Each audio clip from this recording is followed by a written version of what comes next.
accompagnés dans notre mission d'observatoire indépendant de l'économie nationale. Le centre, mes remerciements et donc aux partenaires, bien entendu. Je remercie également les nombreux représentants des administrations publiques, à la fois des administrations et du Centre marocain de conjoncture, qui pendant une semaine a veillé à la réalisation de cette manifestation. Donc aux uns et aux autres, un grand merci. Alors merci d'être venu pour couvrir cette activité qui est pour le Centre marocain de conjoncture, une activité, j'allais dire, habituelle, que nous organisons chaque année à l'occasion de l'apparition de notre bulletin spécial qui fait le point sur le cycle des affaires 2017, 2018, 2019.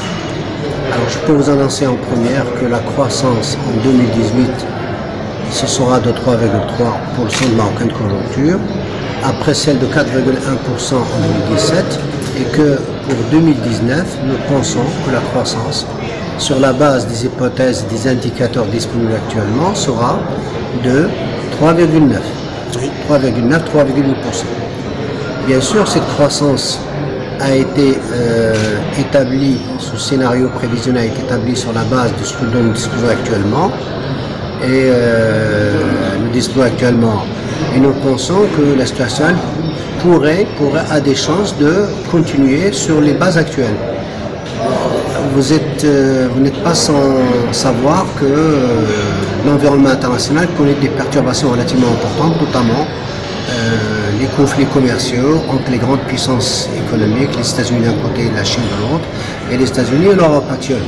Alors c'est possible que ça impacte le commerce international et dans ce cas-là, nous allons suivre attentivement, voir un peu ce qu'il en ressortira, peut-être d'ici 3 mois, d'ici 6 mois. Et à la fin de l'année, nous allons, si besoin est, nous allons revoir nos prévisions, soit à la hausse, soit à la baisse. Ça, c'est normal.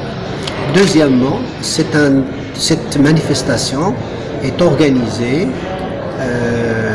à la fin de ce premier semestre, et vous savez très bien qu'à la fin du premier semestre, c'est la préparation de la loi de finances. Et le CMC entend participer au débat national sur la politique économique via l'élaboration de la loi de finances.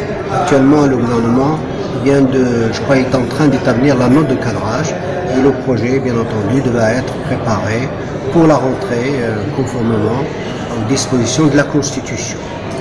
Troisième élément important, nous allons vous faire part en première des résultats d'un sondage d'opinion que nous avons réalisé auprès des opérateurs sur la dynamique de croissance, comment ils la voient, est-ce qu'elle est satisfaisante, est-ce qu'au-delà de la croissance, est-ce que tout le modèle de développement est actuellement pertinent pour répondre aux besoins de la population.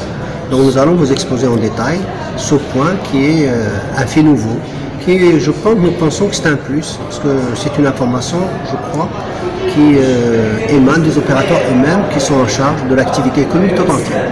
Voilà en gros les différents éléments. Et un dossier tout entier vous sera remis à la fin de la séance, mais nos services sont en train de l'établir, de le récupérer auprès de l'imprimant. Et encore une fois, merci pour votre déplacement, merci d'être venu, merci de nous soutenir. Voilà, tout simplement. Merci beaucoup. Boucler l'année et vous donner l'image que se fait le centre de ce bouclage. Deuxième point, c'est le cadrage macroéconomique pour 2019, c'est-à-dire que nous formulons des scénarios prévisionnels pour l'année qui vient, 2019, pour finalement, troisième point, en tirer les enseignements quant à cet exercice de cadrage et voir quelles sont les principales orientations, mais aussi les défis que le Maroc devrait relever dans le long terme, mais aussi dans le long terme. Et enfin, conclusion pour ces différents aspects.